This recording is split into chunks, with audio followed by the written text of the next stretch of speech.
But yeah, you say it's not over just yet. It is the subject of one of our polls this morning. Is it game over for Liverpool in the title race? And 77% are saying that yes, it is. And here's another one for you, Tim. They've lost 5 Premier League games so far. I know it's only November, but no Premier League winner has ever lost more than 6 games in a 38-game season. Now, they've had no draws. Okay, so that helps. Yeah. The rest have all been wins. Yeah. But when you say it's not over yet, it could be quite soon. Absolutely, very soon, very soon. I mean, you do. First and foremost, do we think Arsenal can? What are we talking about? 8 points now. Can Arsenal lose 3 games between now and the end of the season? Of course they can. Of course they can. Can Liverpool go unbeaten between now and the end of the season? No. So they're going to have to lose more games.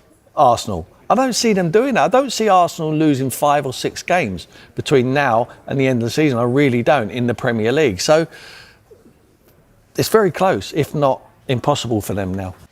I think of all the games that they've had in the last month or 6 weeks when they've sort of been dropping points and losing matches, I would say that is a massive worry today for Liverpool fans watching that game.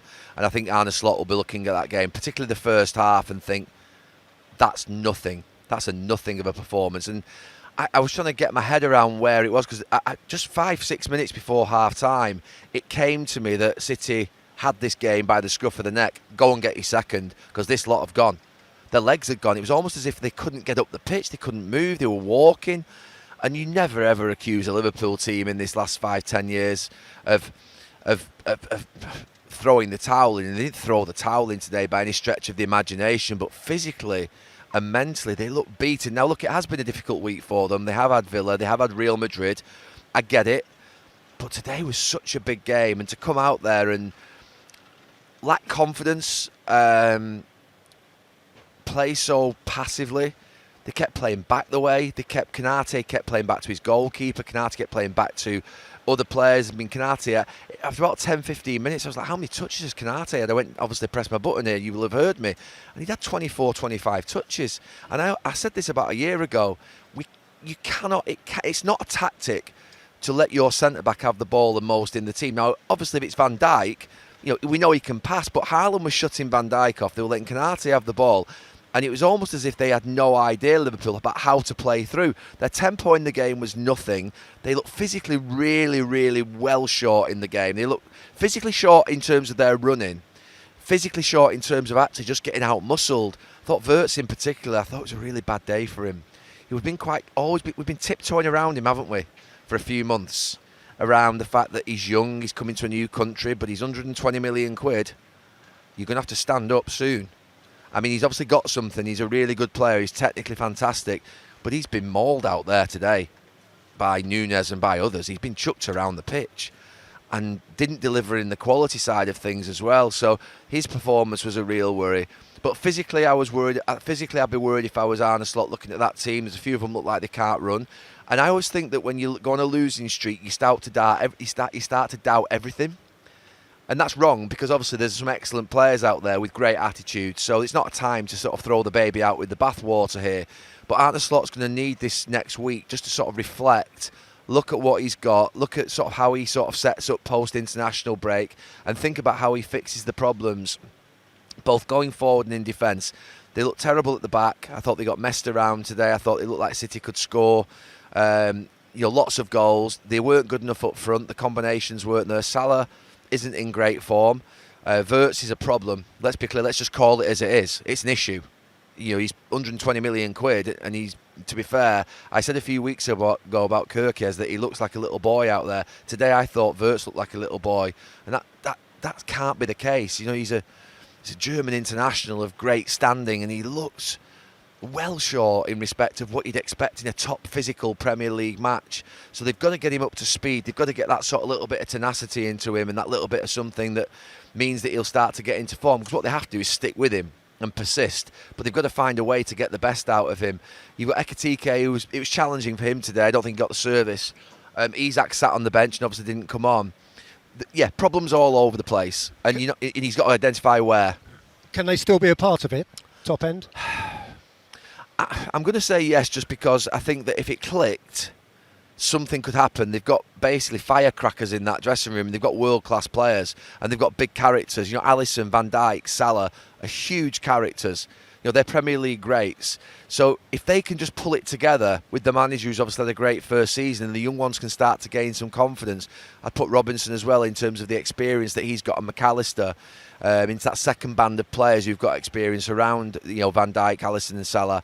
But at the moment, there is a worry. And today, it looked like a team in the first half that physically and mentally was short. But another thing that, and sometimes it can happen, it looked to me like they concentrated. And I might be completely wrong, because how would I know what they've worked on in the last 24, 48 hours? It felt to me like sometimes you can play a game where you've thought so much about how to stop the opposition that you forget about one of the most important things as a top club going away from home in a big game, is you've got to play. You've got to take the ball, you've got to have rhythm in your passing, you've got to demonstrate authority. When you're in playing that first 5-10 minutes away from home in a big game, you're sending a message in that first 5-10 minutes to the opposition players in the ground, the stadium, the 50,000-60,000 people in here, that we are ready to play and come and take you on at your own game and be able to sort of stand up and be counted. Liverpool shrunk, I felt, in that game in the first half. They shrunk, and I could never accuse them of that. I thought it was a really, really poor performance. It was one of the worst that I've seen from a Liverpool team for a long, long time, in terms of them being sort of insular and sort of just a little bit, not scared, but a little bit sort of like they didn't know what to do. And yeah, I think it was a worry. Second half, they got a little bit better, but do you always get a little bit better? I actually would have expected to see substitutions at half time. I think it was worthy of 2 or 3 of them coming off and doing, but Arne Slot's, very experienced.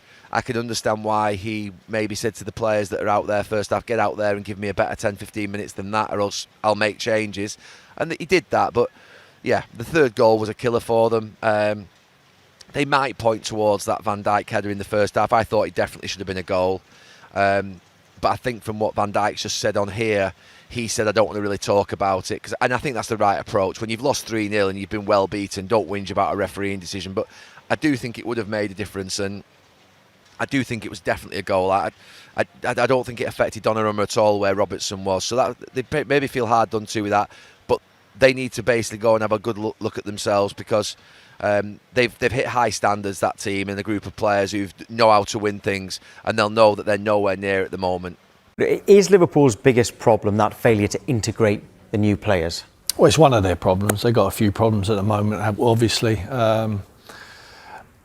Integration of new players always a problem in the Premier League, because it is the toughest league in the world, and it's a culture shock for many players to come and to that environment. It's not only the change of countries where you come into your workplace, which is the most competitive league in the world, and it is a shock. It is easier when you're coming to the champions, where it should be, because the integration should be a little bit easier. But they're missing Diaz. He's flying. You've seen it, and obviously the tragedy what happened with Jota, we can't underestimate how that has had an impact on the squad as well. The new players, especially Wirtz, what Gary's talking about there, he's really struggling. He really is struggling. At the pace of the game, to find a position, trying to want to play him in a 10, which is preferred position, and then sticking him out on the left-hand side. Ekitike's done well. I think we can't argue with the impact he's had. Isak's obviously had the injury problems. He will come good, because we know he can play in the Premier League. The same with Kirkes. Frimpong's been a real problem. We're not sure what he is. Is he a wide player? Is he actual fullback? I think he wants to play in forward areas. They're missing the players they've lost. Trent Alexander-Arnold as well. It's having a massive impact on them. You'd have to say, we're just looking for excuses, because there's something not correct at the moment. And they need to address it very, very soon. Otherwise, it's going to be too late. You can't win the league in November, but you can certainly be out of it by November if you keep dropping points. And if they look, I think they're still in it, because they're capable, but they're only capable, not capable on the performance we saw yesterday, Tom, certainly not. But they're capable on memory and the history of what this group have done last season. But like you say, integration of new players, unless they get it right very, very soon, there's no title for them this year.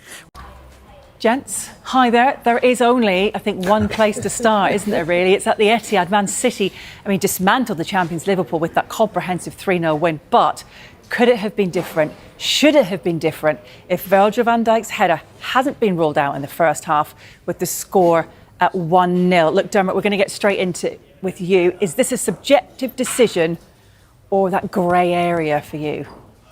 I think both, Hayley. I think it is subjective without doubt. And it is a grey area because it's all about the interpretation. And as we've seen, we were just talking off screen, Jay and I, and we see things slightly different, don't we? Everybody sees things slightly different.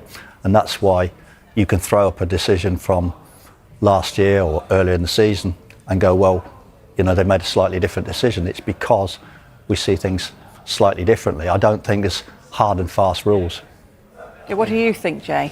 I think this should have been given a goal. If you look at it here, Van Dijk's gone up, he's headed the ball. When you look at Donnarumma, he is coming across slightly to his right, but then he pivots to the left. So that means he can see where the ball is going. Yes, Robertson has ducked, but if anything, the person that's in his eye line more would be Doku, more than Robertson. And, you know, I don't know if you can read the rule, but it was something along the lines of the player making an action. A player making an action, in my opinion, is if he moves towards the ball or he tries to make contact with the ball. Robertson there has just ducked. So to me, he's made no action or effort to try and deflect the ball or get his head on it or whatnot. He's just got himself out the way of the ball. So that's why I think it should have been given, and I think that was a poor decision. Yeah, look, we'll look specifically at the rules in just a moment, go through it. But look, this is what Andy Robertson made of the call. I can't really comment on it. I think we'll let other people do that. But for me, it looked as, you know, a duck out the way. But I don't think the keeper is in any eye line to me, and that's the rules we get told at the start of the season. So it's a little bit of a difficult one. So I think that should have stood. OK, so, right, these are the rules then. This is what we want to clarify. So, Dermot, we've got the first bullet point, clearly obstructing the opponent's line of vision. And draw your attention to the fourth bullet point, making an obvious action which clearly impacts on the ability of an opponent to play the ball. What's in play here? Also 3, isn't it? Where he's close to the opponent, and I think that's got to be bear in mind. We saw at Everton a few weeks ago, Jack Grealish, corner comes across, Jake O'Brien heads it on, and Jack Grealish is stood next to Vicario. And I think this is similar in so much as Robertson's. If you look behind the goal, when Van Dijk heads the ball, Robertson is within 2 feet of the goalkeeper, so his presence impacts. This is the problem. It's not an exact science. There isn't somebody to go, that's definitely this, that's definitely this. But I mean, one thing I would say, Bernardo Silva last season had the same thing, and a goal got given. I think it was with the same referee as well. So again, I mean, it's an interpretation, but it's the same referee. When I look at this, yes, he is close to him. So he might see him in his peripheral vision. He might understand that he is there. But obviously, first and foremost, Donnarumma is focused on the ball because he needs to know exactly where the ball is going. Now, there's no hesitation from Donnarumma, as in where is it going? So the fact that he hasn't hesitated at all and he's dived away, he's probably a hand away from the ball. He's dived, he hasn't gone, higher or lower. It's actually in line with where the ball enters the net. Yep. Tells me it wasn't offside. And Robinson, he's ducked out the way. He's ducked. The person that is more in his eye line that would have hindered him more in terms of vision would have been Doku, because Doku was standing right ahead of him. So that's why I think it should have been a goal, and I think it's a poor decision. But, like you said, it's an interpretation. And I think they need to, clamp down on the rules, how to make it more clear.